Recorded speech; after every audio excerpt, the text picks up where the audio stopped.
Beatriz, está nos atendendo aqui pela primeira vez. Vamos ouvi-la com carinho.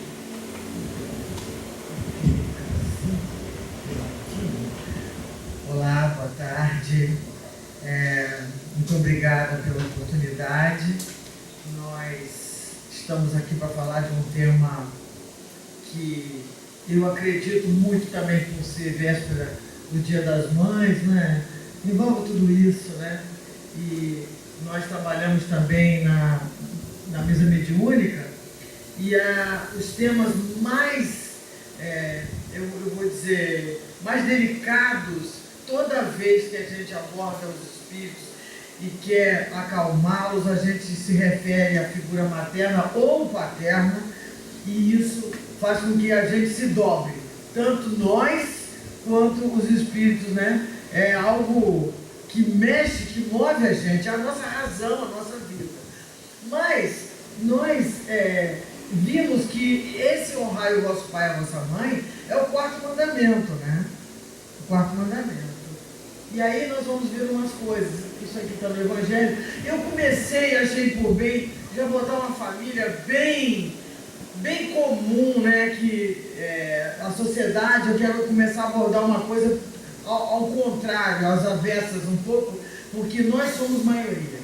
Nós, os negros brasileiros, as fotos, elas só aparecem aqueles casais convencionais. Então, eu resolvi... Isso é a minha desobediência, faz parte. Então, aqui eu quero mostrar um exemplo. Esses meninos foram adotados por um professor em Campos, e foi notícia aí há poucos meses, que 2 foram adotados, e aí ele adotou os pequenos, os mais novos. E os meninos choravam porque os outros 3, ele nem sabia, mas tinham mais 3 em outro abrigo.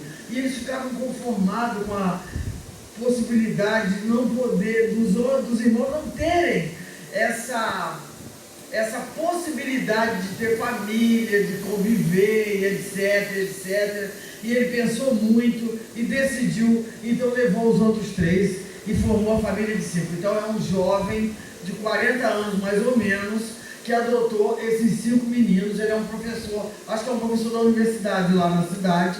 E eu quero saber quem é a mãe, quem é o pai, quem vai ser honrado aqui, não é? É claro que a mãe que deu chance, o pai que deu chance a essa encarnação, devem ser considerados.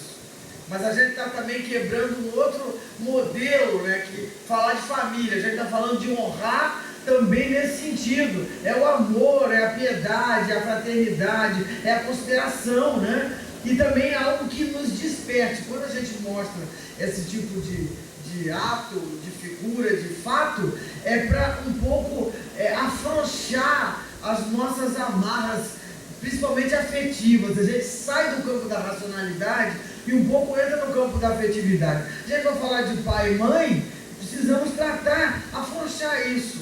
E é assim que a gente faz na mesa mediúnica. É para afrouxar a tensão, para tratar do lado terno disso. Nós estamos vivendo um tempo de tanto ódio. As pessoas que amam e põem esse amor dessa maneira, elas precisam ser vistas, não é só para uma valorização daquela vaidade, daquele ego, mas é para reconhecer que nós também seríamos capazes de fazer algo assim, despertar em nós isso, né? Então é muito por isso que a gente... Aqui é uma cuidadora que trabalhava num abrigo, e quando ela foi demitida, ficou com muita pena daquela senhora, resolveu adotar uma idosa que não tinha ninguém. Então quem é a mãe que vai ser honrada nessa figura? A moça, a cuidadora, adotou, porque ela não tinha ninguém. E mais, essa pessoa tem Alzheimer. Então, amor salva, recupera, faz ligas. Quem é amado vai ter conexão. E nós estamos, quer dizer, é esse corpo temporariamente com problemas, né? Ontem nós conversamos com o espírito que ele dizia, minha mãe, eu peço sempre permissão à espiritualidade, ele dizia, eu estou na minha casa, eu era um deprimido, eu acho que eu morri por causa disso, e eu estou lá na minha casa, mas a minha mãe chora todo de lá. Ela chora todo dia, porque vê que ele não progredia. Então a espiritualidade atendeu e o trouxe para a casa espírita para ser. E aí eu fiquei pensando, meu Deus, o que eu vou dizer para alguém que está deprimido, que a mãe está pedindo para sair, porque ali não é um lugar para alguém ser tratado, a casa dela não era, e a tristeza dele inundava todo o ambiente, né? Então a espiritualidade nos orientou para dizer, tenta isso, não adianta conselho moral numa hora dessa, julgamento não adianta. Então me inspirava assim, eu disse, olha, o que você gostava, algum exercício que você possa fazer para que você então saia desse círculo, que a sua mãe vai te ajudar muito, mas você precisa se ajudar. Ela vai te ajudar, mas ninguém faz nada sozinho, não é? Então o espírito, o indivíduo precisa fazer por si. E aí nos orientaram que era para induzi-lo a um setor de musicoterapia na espiritualidade. E aí o médium viu ele entrando no estúdio, os professores de música recebendo ele já começando a manipular e conhecer a ambiência para a qual foi induzido. Então, uma prece de uma mãe, a força que tem, o pedido de uma mãe, a força que tem, é para sempre. As nossas relações de amor, essa honra que a gente deve aos nossos, e muitos também vão nos dever, obviamente, é natural isso. Não se trata nem de cobrança, mas faz parte, né? Enfim, mas vamos em frente. E aí, um capítulo lá do Evangelho que fala da piedade, quem é meu pai, quem é minha mãe, né? Quem são meus pais, e as parentelas, né? Então, Jesus vai dizendo para nós, né, que esse é o mandamento, está lá em Marcos, Lucas e Mateus, honre o pai e a mãe, e aí promete a história do céu, da terra, vão herdar a terra. Evidente que uma sociedade materialista não tinha visão da espiritualidade, ele promete terras, promete, né, uma glória material, mas a ideia era para que aquilo tivesse algum valor, mas é evidente que Jesus não quis dizer que a fim de viverem muito tempo na terra, porque eles não pensavam na vida seguinte, né? Então algum benefício vai ter para prolongar a vida, mas a vida continua, nós já temos certeza disso, né? Muito bem, Moisés então, lá, né, no quarto mandamento, recebe da tábua lá os mandamentos, né? Honra teu pai e tua mãe, a fim de viveres a mesma refeição. Isso está no Evangelho mesmo, né? E aí a questão da piedade filial, né? A história de honrar pai e mãe, não é? A questão E aí, essa coisa da piedade filial. Eu conheci uma colega que nós trabalhei uns meses na FIA, né? E foi uma coisa assim, que é uma fundação da infância e da adolescência do Estado, que trata de crianças desaparecidas e todas aquelas outras com abandono, etc.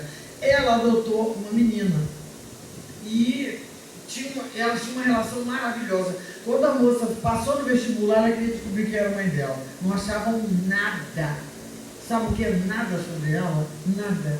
Os papéis sumiram e ficou aquilo, né? Ela começou a ter conflito, a menina começou a ter conflito com a mãe, a segunda mãe, né? Começou a ter conflito. E a história da piedade, da consideração, isso era um conflito muito grande que ela carregava, porque eu fiz de tudo, etc. E aí nós todos do trabalho ficávamos dizendo, mas esforça um pouco mais, quem sabe não vai achar, aí procurar um parente, de um nome, um apelido. Moral da história, passados, sei lá, uns 3 anos, e eu já nem trabalhava mais com ela deu notícia, que eles acharam a família toda dessa moça, morando em Caxias. Ela recuperou os irmãos, a mãe, se perdoaram, e ela então passou a ter 2 mães. E passou a exercer essa piedade, compreendendo, já era uma pessoa mais esclarecida, e também pela educação que recebeu e tudo mais, reconhecendo que a mãe naquele momento não tinha outra saída, etc. Não é? Então, o que o Evangelho está falando também, que essa coisa de honrar, não é? E a coisa da piedade, tem as palavras mágicas lá: respeito, atenção, obediência, paciência, porque nós estamos tratando aqui de uma coisa que é diferente para muitas religiões. Nós somos anteriores ao berço e posteriores ao túmulo. Então, nós estamos ligados. E essa responsabilidade, a mãe, mesmo aquela que abandonou seu filho, ela lhe deu a chance de reencarnar. Reencarnar é uma grande oportunidade. É uma das leis, a lei máxima da caridade é a oportunidade da gente reencarnar para refazer caminhos, não é? Então, essa mãe e esse pai, por isso, nós já devemos ser gratos. O Evangelho sempre fala isso para nós. Mesmo assim, com todas as nossas mazelas e diferenças, nós devemos ser gratos pela oportunidade. Então, o Evangelho diz também que é preciso ser mais caridoso e atencioso para com os pais do que para com o próximo em geral. É evidente, esse compromisso é um link, nós estamos ligados mesmo. E tem muitos casos que nós programamos esse encontro. Aí chega aqui, a gente não está gostando muito do assunto, né? Não é bem isso. Filho de espírito não vai dizer que não pediu para nascer. Pediu, estava na fila, implorou e a gente aceitou. Eu aceitei com gosto. Apesar de ter dia que a gente tem vontade de mandar ele embora, mudar para a casa do vizinho, mas isso é uma outra história. Isso também é lícito. Às vezes a gente quer entregar para o vizinho assim, chamar uma pessoa querida, não quer para você não. Uns dias assim para eu ficar de férias de mãe. Não é? Todo mundo já sentiu isso, né? Eu me lembro uma vez que a minha mais nova sempre foi muito endiabrada, e aí eu disse a ela: olha, sai da minha frente. Eu nunca bati, botava de castigo. Sai da minha frente, porque hoje ela diz assim: espírito, hein?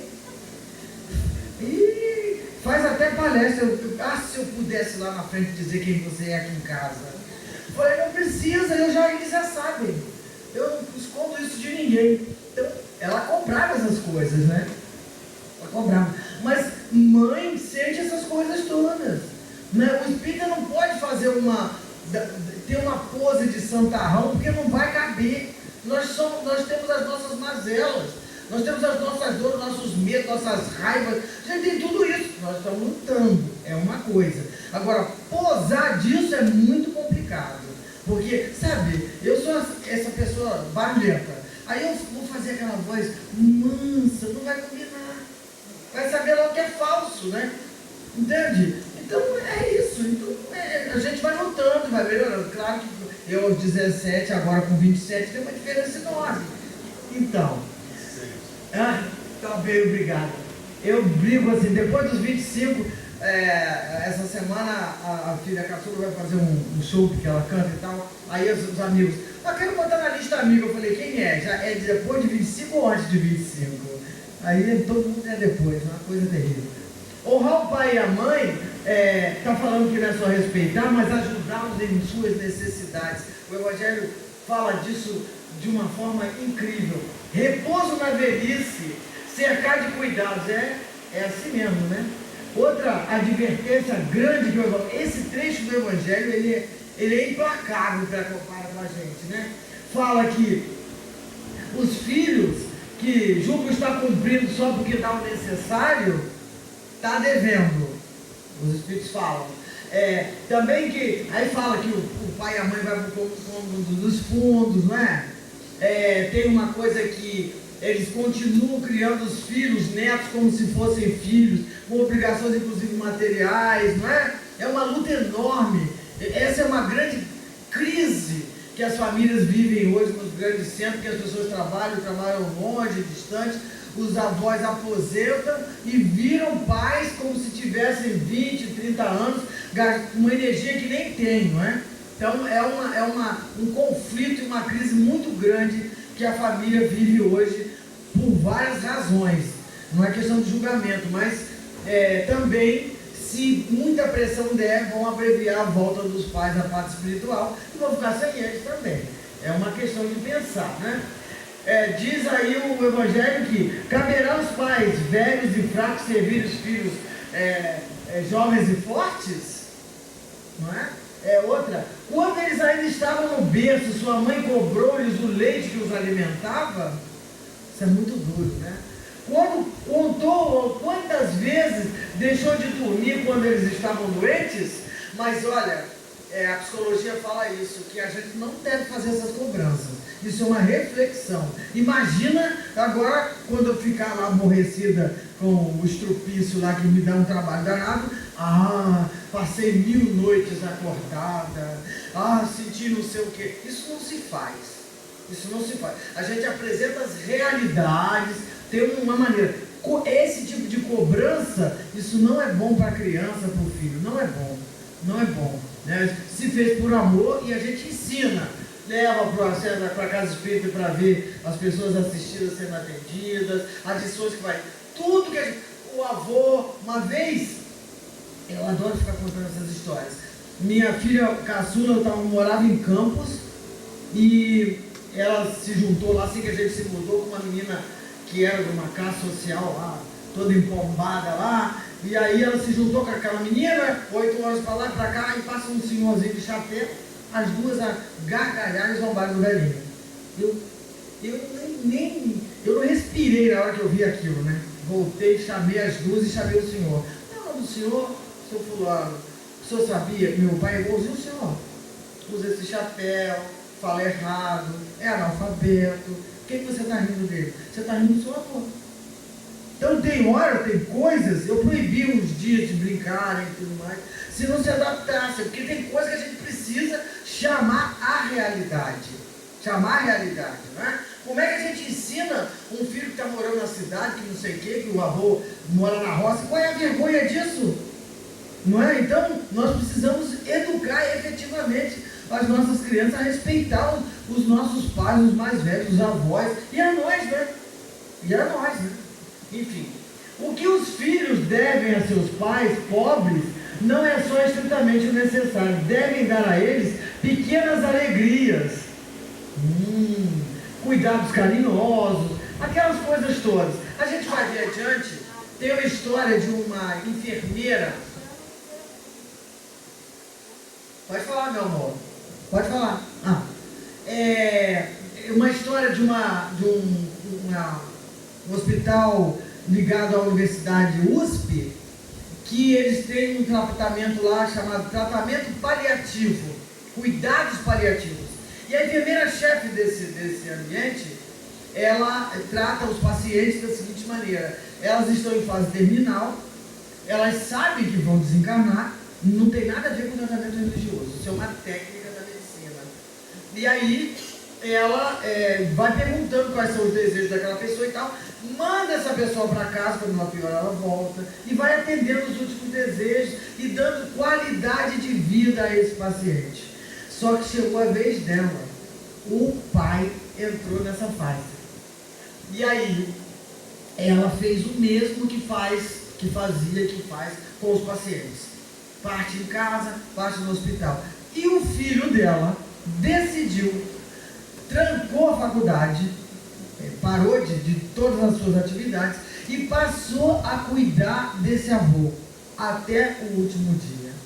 Então, imagina, ele só fez isso porque era uma pessoa educada, trabalhada afetivamente, viu a dedicação, conhece o trabalho da mãe no hospital e se viu no dever moral, um espírito que estava ligado a esse avô. Uma história belíssima. Se vocês podem botar lá no Google, cuidados paliativos /fantástico, vai aparecer vários exemplos assim, que eles aquecem o coração da gente. Tem outros exemplos muito interessantes. Então, essa piedade filial, ela passa de uma coisa de obrigações formais, alimentar, cobrir, agasalhar, visitar de 15 em 15 dias. Isso é além disso. É amor, é cuidado, é atenção. Sabe, um pai com 97 anos repete a mesma coisa umas 40 vezes e não está com Alzheimer, ele é lúcido, mas ele repete as histórias. Aí quem mora com ele diz assim: pai, você já falou, sai, eu vou ouvir, eu moro longe, quando eu venho, uma vez por mês, 2 vezes, eu ouço, pode deixar, é comigo, não é porque eu sou boazinha, isso é natural, isso funciona assim, né? Eu estou aproveitando esses tempos que ele ainda está conosco. Ele fica só dizendo, está demorando, hein? O sino vai tocar. Não, pode deixar que o sino vai me esperar. Domingo a gente se vê. Enfim. Outra advertência, inclusive, com relação à piedade filial, né? Dizem os Espíritos, infeliz daquele que esquece sua dívida para com aqueles que o sustentaram na infância. Aqueles que com sua vida material lhe deram também a vida moral, né? Então é um grande compromisso. Infeliz do ingrato, por exemplo, né? Que será punido com a ingratidão e o abandono. E aí o Evangelho vai dizendo essas coisas, né? Algumas vezes a gente vai viver de novo. Nós vamos nos deparar com aquele painel todo da nossa vida, etc. Há questões que os pais também erram. E aí a gente precisa trabalhar a questão do perdão, como é o nosso caso. Teve um tempo para isso. Deus deu essa chance para todos nós, para viver tantos anos. Então, esse é o exercício de viver, de exercitar a piedade, o amor, a gratidão. Nós somos gratos a Deus, gratos à vida, gratos à encarnação, gratos aos pais, gratos a todos aqueles que nos deram essa possibilidade de estarmos aqui hoje, não é? Isso é algo que precisamos exercitar todo dia, não é? Os Espíritos também dizem que a gente erra porque o erro que se comete com os estranhos, né, apenas com uma falta leve, mas o mesmo erro cometido em relação aos pais pode ser um crime. Então tem um peso diferente isso, né? E aí fica parecendo que ela saiu lá da cidade, agora vem aqui para ficar ameaçando a gente, falando essas coisas terríveis, que você tem que ter compromisso, que vai ser punido e etc, né?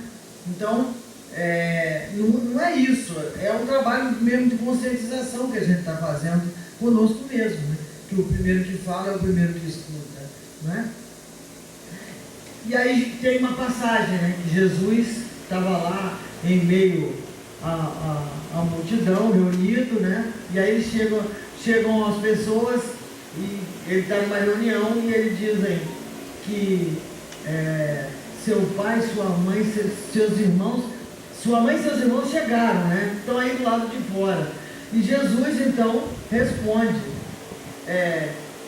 quem são meus pais, quem é a minha mãe, quem são meus irmãos? Numa pergunta que é o seguinte, aí nós estávamos falando agora da consanguinidade, da visão e do compromisso estreito, dos laços de consanguinidade, por conseguinte, laços espirituais, compromissos reencarnatórios que nós temos com aqueles que nos deram a oportunidade de reencarnar.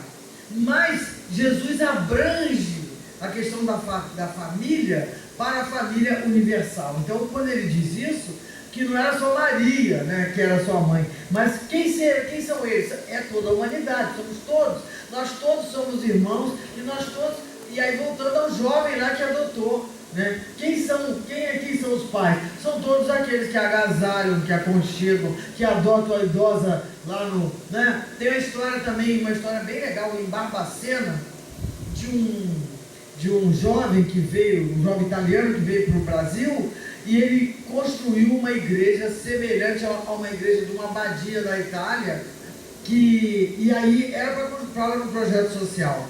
E lá, agora, mais ou menos, tem umas 600 crianças regularmente, mas eles abrigam não só as crianças pobres que têm pais e mães, mas aqueles que são os deserdados, né? E aí mostraram uma matéria que um garotinho, passando de uma sala para outra, ele ia tocar um instrumento, alguma coisa assim, era um menino desse que vivia na rua e tal, e foi abrigado. Aí perguntaram para a criança, o que ele significa para você? Perguntaram à criança e ao o presidente do projeto, né, da grande obra, né, ele diz assim, o menino vira e diz assim, ele é meu amor. Então, as relações, olha que coisa mais bonitinha, gente. Eu fiquei com vontade de pegar o garoto, né? Ele é meu amor. Então, olha as relações afetivas. É um projeto da Igreja Católica, né? Mas é muito interessante, é enorme. Eu não sei, não me lembro agora, porque a gente esquece, né? A pessoa Fez 25, esquece. Mas vocês podem procurar lá, Projeto Social de Barbacena, Abadia Italiana, que vocês vão achar o projeto, que é uma lindeza. E ele como um grande pai, assim, né? E o menino já honrando, dizendo qual é o maior preço para alguém que está à frente de um projeto desse, para se energizar. É alguém de devotar amor, né? Quando ele diz ele é meu amor, está fechado, está pago, entre aspas, né? A piedade filial está sendo exercida, a gratidão idem, não é? E a visão cósmica de que nós somos todos irmãos. Nós estamos aqui transitando, esse é o grande problema. O grande problema da sociedade brasileira hoje e mundial é o egoísmo, o ódio. Então é na nossa casa que nós podemos exercitar isso, para sair da nossa casa pessoas que minimamente podem e devem espalhar amor de alguma forma. Senão como nós vamos ficar, não é? Nós estamos na transição. Então que a gente possa se juntar à luz, para minimamente fazermos essa transição mais pacificado. E nós temos essa responsabilidade social, moral e espiritual. Nós temos essa responsabilidade. Espírita não pode ser, né, um alienado, ele não está dissociado. Isso aqui é um ponto de luz, um ponto que agrega pessoas, que acolhe pessoas, um ponto que trabalha as nossas... O que eu estou fazendo aqui? Não estou ensinando nada, eu estou trabalhando as minhas imperfeições. E de tanto repetir, uma hora eu aprendo. Teve ano que me pediram mais de 20 vezes o tema perdão. Ué, me pediram isso para quê? Foi para eu dizer que eu sou a boa que perdoa? Nada disso. Eu estava num processo tremendo de exercício de perdão. E a coincidência não. Espiritualidade agora, você vai falar de uma coisa que você precisa treinar. Não é? Então é isso que a gente faz o tempo todo. Então, outra questão importante é essa ideia de como a gente vai se identificar. Como é que as famílias se identificam? Eles falam que é pela missão, pelos compromissos que a gente assumiu. Como é que a gente se identifica, né? E como é que essas pessoas se unem? Vamos lá. Aí a questão da parentela, né? Que nós falamos aqui de muitas parentelas e quase nenhuma delas só o neto mesmo, mas o resto é tudo parentela espiritual, né? Assim, a moça lá, a enfermeira que resolveu adotar a vovó, elas provavelmente, né, tem alguma ligação, alguma afinidade, né? Não era possível, né, ela trazer para o seu seio nessa visão diferente de fraternidade e de irmandade. Porque quando nós somos preconceituosos, quando a gente faz essas divisões todas, nós não temos essa consciência de fraternidade universal. A gente está perdido disso. Quando a gente discrimina, quando a gente separa, né? Quando a gente se põe num patamar que nem é dele, isso é porque desconhecemos, não praticamos essa lei do amor, esse sentido de fraternidade. Então, esse dever, né, que os pais têm, né, que a ideia é que não é um bebê que nasceu ali, mas é um espírito que está na nossa mão, na nossa responsabilidade, e que a gente não desiste dele nunca. Minha tia não desistiu do filho dela, usuário de cocaína por anos a fio, e ela não desistiu dele por anos. Nós todos atrás disso. E ele era um caído, mas era uma pessoa maravilhosa. É um espírito maravilhoso. É hoje um funcionário da Petrobras, né? Todos acreditando, quando ninguém mais acreditava, só ela acreditava nele e investia nesse filho. Não era condescendente com o erro, não é isso. Caiu, vamos levantar. Caiu de novo, bronca nele, castigo nele, mas ela não desistia dele. O grande cerne disso, e hoje ele a honra muito bem. Ele é um grande amor na vida dessa mãe, é quem cuida dela como ninguém, né? Já casou, foi morar junto, botou um apartamento de portinha com portinha para poder estar todo o tempo ao lado dela. Então é possível fazer diferente. É possível resgatar as pessoas. As pessoas merecem chance. Nós sabemos disso, mas ninguém mais do que os pais, quando estão nessa luta, né, ao invés da gente julgar, a gente animar para que eles lutem para salvar e resgatar os seus. Essa compreensão que a gente precisa muito exercitar. E ela está na piedade, está na fraternidade, está na missão de cada um de nós.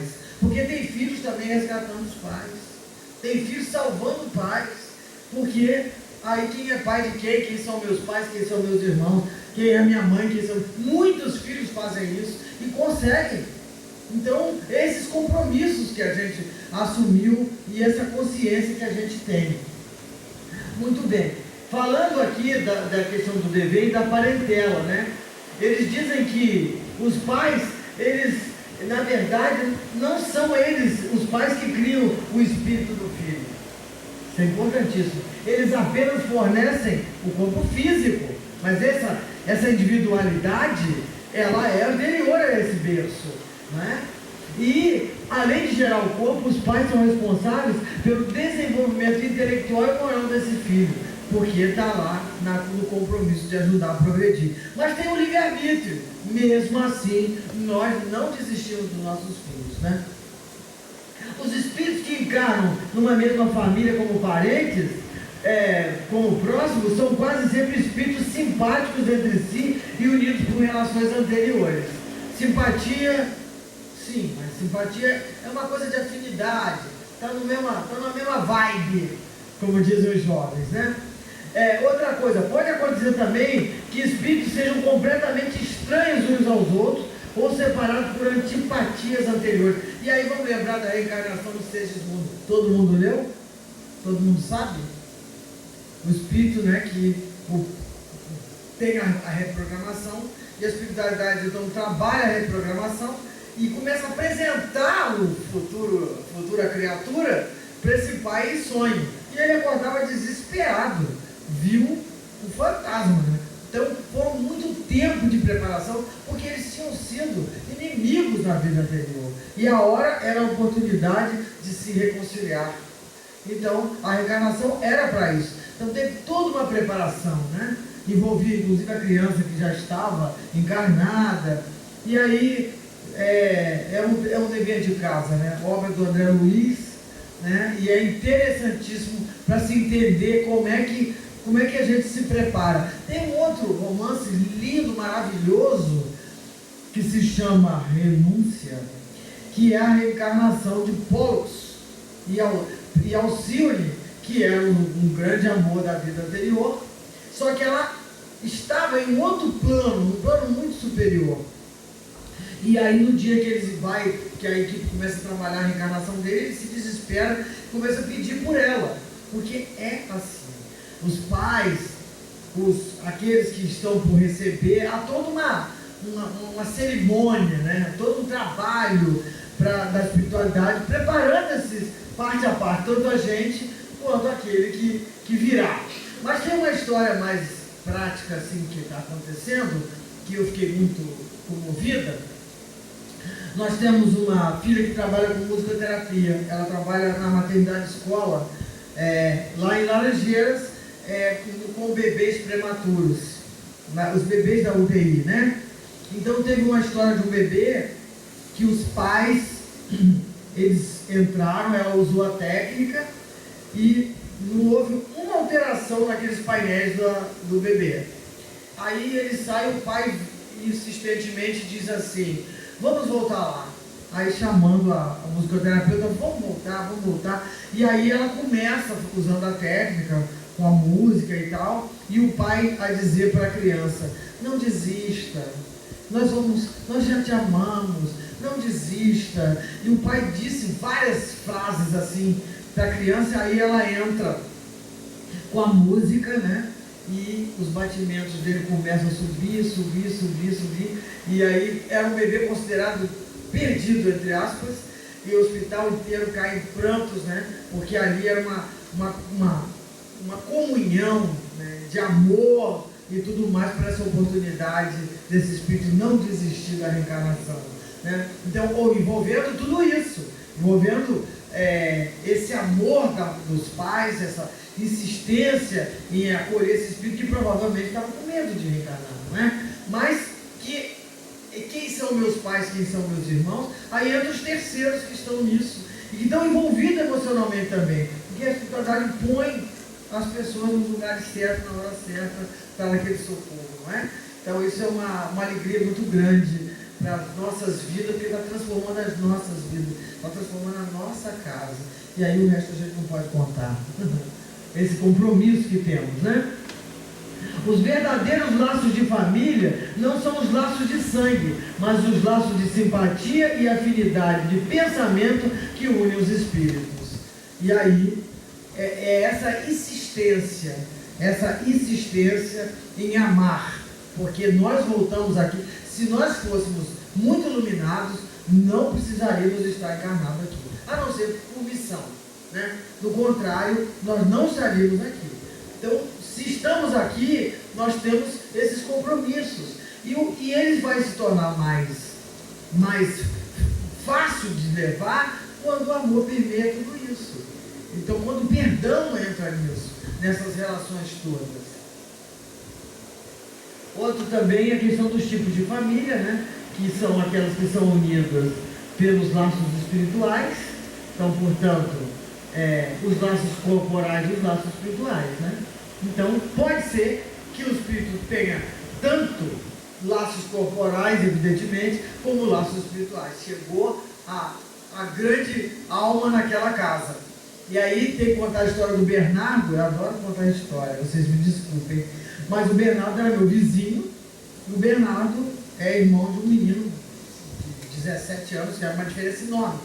E a família o pai não queria de jeito nenhum outro filho, mas ela chorava e sonhava com uma criança, e ela queria muito ter um filho.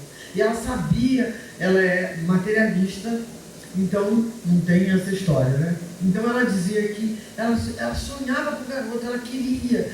E aí ela um dia resolveu, olha, eu vou decidir sozinha isso. Vou decidir, porque eu sonho com ele.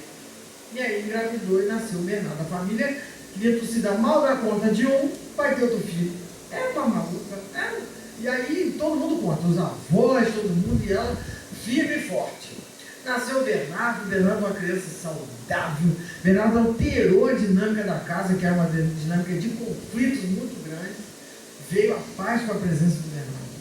Para completar, para contar a história, o Bernardo então começa a dizer coisas para essa mãe que não acredita. E eu fiquei querendo fustigar a vida dela, porque eu sou uma fofoqueira, mas não deixaram. Enfim, mas ela me contava coisas, tipo, ele falou assim, eu me lembro o dia que a gente se casou.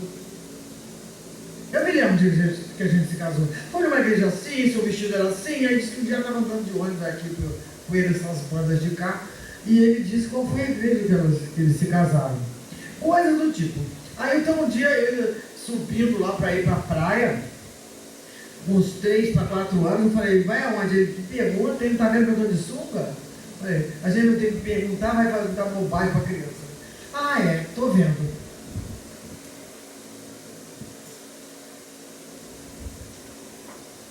Estou indo à praia com a minha rainha.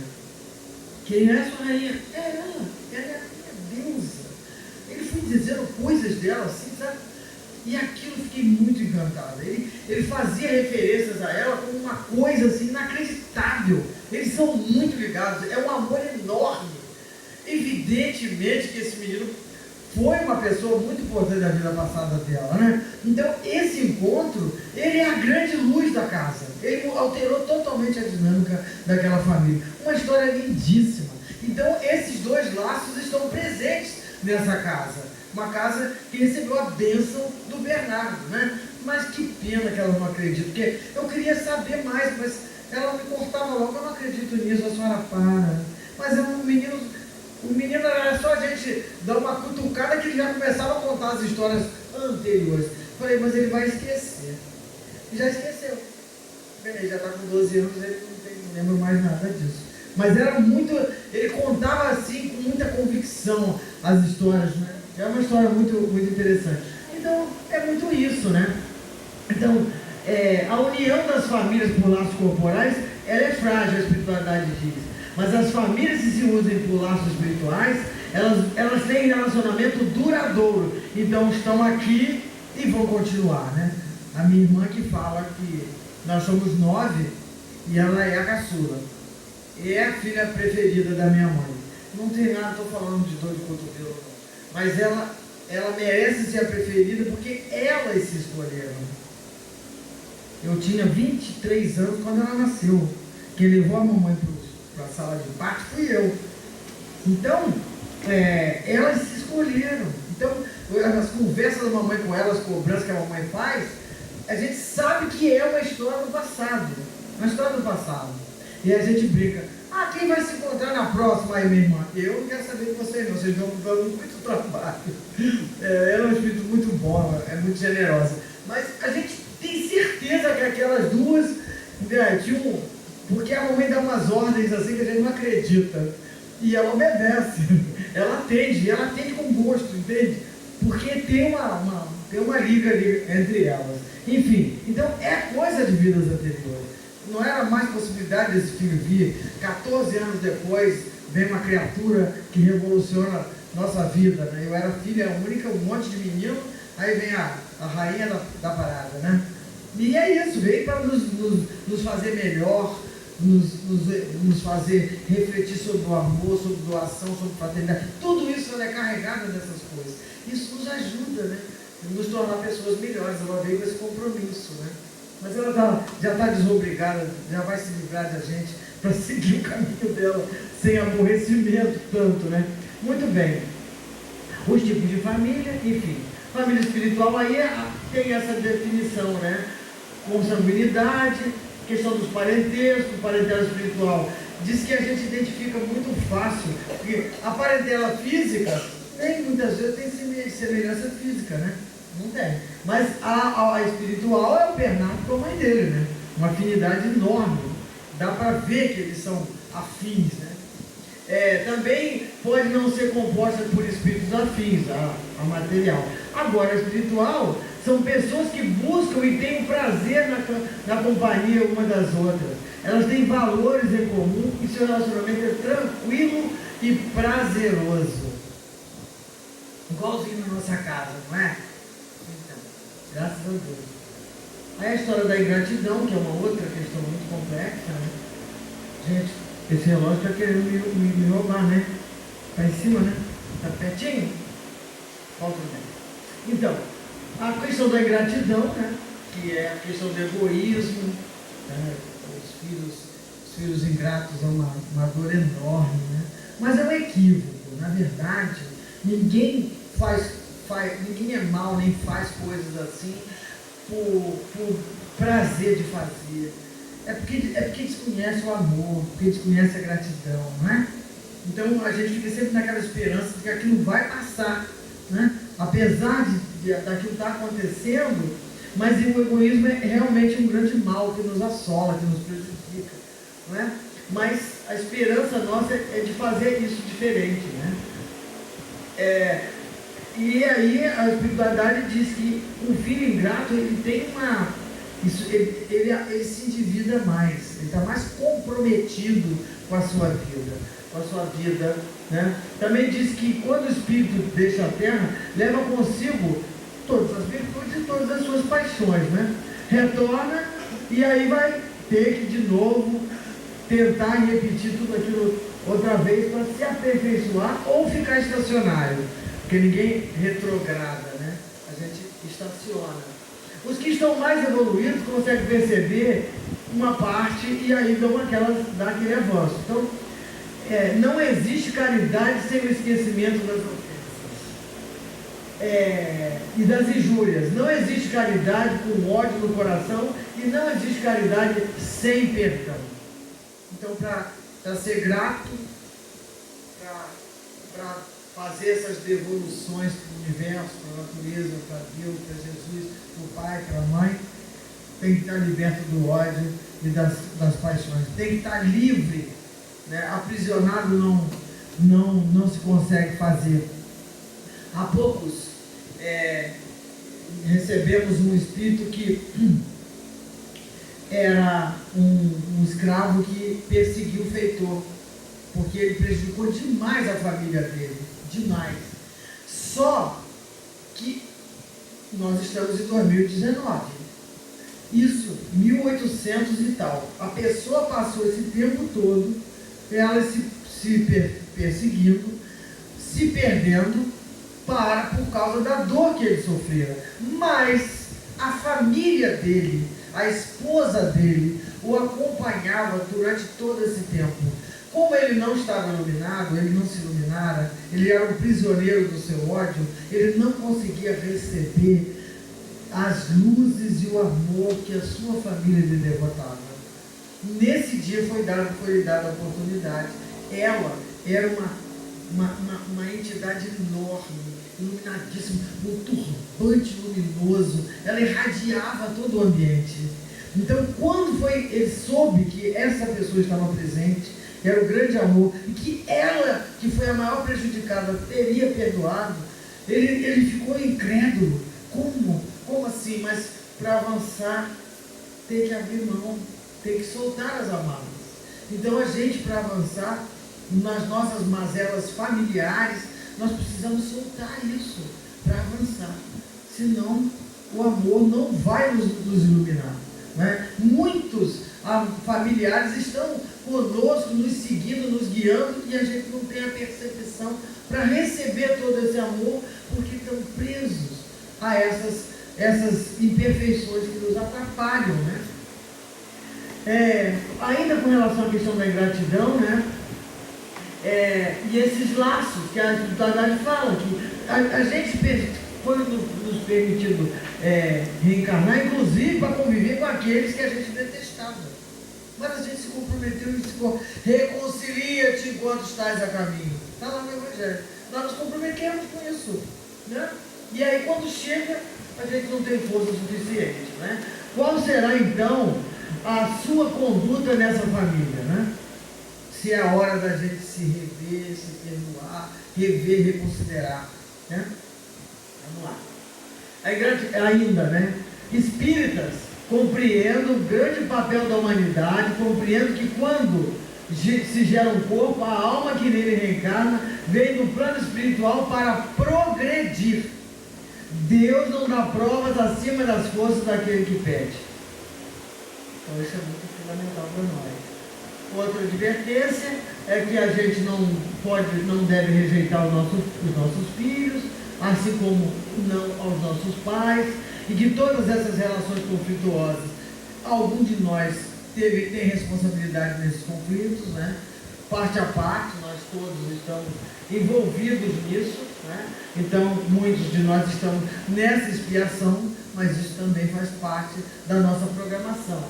Outra advertência, né, é que desde pequeno as crianças manifestam os seus instintos, as suas tendências, e é lá que a gente deve começar arduamente a amar e disciplinar.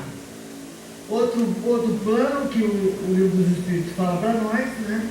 Transmite os pais aos filhos uma parcela de suas almas, ou se limita à vida animal? Não, ele dá somente o corpo. A individualidade, o espírito, fulano é assim igual o pai. Se são tendências, é um caso de identificação. Mas ninguém puxou fulano nessas tendências, porque isso é da própria característica do indivíduo, do espírito. Né? Porque as parecenças são físicas, né? As outras são por identidades ou coisas que o valem, mas não por herança. Né? Pode considerar como missão a paternidade? Paternidade e maternidade, né? É sem contestação uma verdadeira missão, claro que sim. Então, é ao mesmo tempo um grandíssimo dever, né? Nós temos esse dever, mas do que a gente pensa, e a nossa responsabilidade, quando Deus colocou o filho sob sua tutela, a fim de que estes o dirijam na senda do bem, e o contrário também, porque a gente sabe que tem filho dirigindo os pais, né? E aí nós vamos mostrar isso. Essa, todo mundo sabe, né? Ela foi comemorar o aniversário dela, ela disse: quero que sejam quentinhas para serem distribuídas para os moradores de rua. Eu acho que é aquilo mesmo. E aí foi aquela coisa. Como assim? Não. Eu quero que meu aniversário seja muita comida para as pessoas que estão morando aqui na rua. E aí os presentes, a senhora pede aquelas marmitas e os copos de bebida mate, e aí a gente sai distribuindo. A felicidade dessa criança entregando, né? Então quem é mãe de quem? Né? Quem está honrando quem? Essa criança nos honra. Nós somos um pouco, todos nós queríamos um pouco ser mãe dela, né? Porque é um espírito, é só botar lá, menina comemora seu aniversário oferecendo quentinhas para os desassistidos, moradores, pessoas em situação de rua. Enfim, é uma história lindíssima. E agora, essa semana, vai ter a festa de verdade, porque os vizinhos decidiram patrocinar uma festa para ela. Não é uma fofurice? É uma fofurice. E aqui é a história desse menino, que a avó com Alzheimer, e ele parou tudo e disse para a mãe, só sai depois que ela partir. Ele acompanhou a avó até o seu final e fez um diário, escreveu um livro sobre essa história, né? É uma história belíssima, né? Então, quem é mãe de quem, né? A honra, a piedade filial, que é a piedade de neto, né?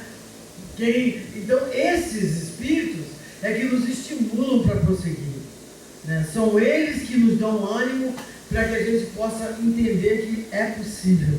Nossas dores, todos temos as nossas dores, mas a nossa fé, a nossa esperança, a espiritualidade, o nosso guia espiritual, nossos anjos guardiães, as nossas orações, o nosso culto do Evangelho no lar, o nosso movimento de caridade, a vigilância dos pensamentos, é um rol enorme que faz com que a gente possa sair honrando Jesus, sair honrando a espiritualidade iluminada, sair honrando todos aqueles que deram oportunidade pela vida, levantar, né, os pais que estão caídos. Nossas preces vão para os pais que estão caídos pelas dores dos seus filhos, para os filhos que estão caídos pelas dores dos seus pais, né? Nossas preces vão para as famílias aqui representadas, para os trabalhadores dessa casa, para a sociedade carioca, para a sociedade fluminense. Nossas preces, as preces das mães, as preces dos pais, que são arrebatadoras, que a espiritualidade atende, como disse a Joana para o Divaldo, né? Que Maria Santíssima é uma intercessora, então a gente pede a ela, porque ela logo dá uma bronca de Jesus e ele nos atende, porque pedido de mãe é um pedido muito sério. Então, que Deus, que a Divina Senhora, que o Frei Fabiano, que todos possam amparar os lares, as famílias e essa sociedade que está tanto precisando de amor. E gratidão por essa oportunidade, desculpas se não atingir os objetivos que vocês tinham para a tarde de hoje, mas eu dei o que eu tinha, o que podia hoje. Que Jesus nos ampare, gratidão sempre.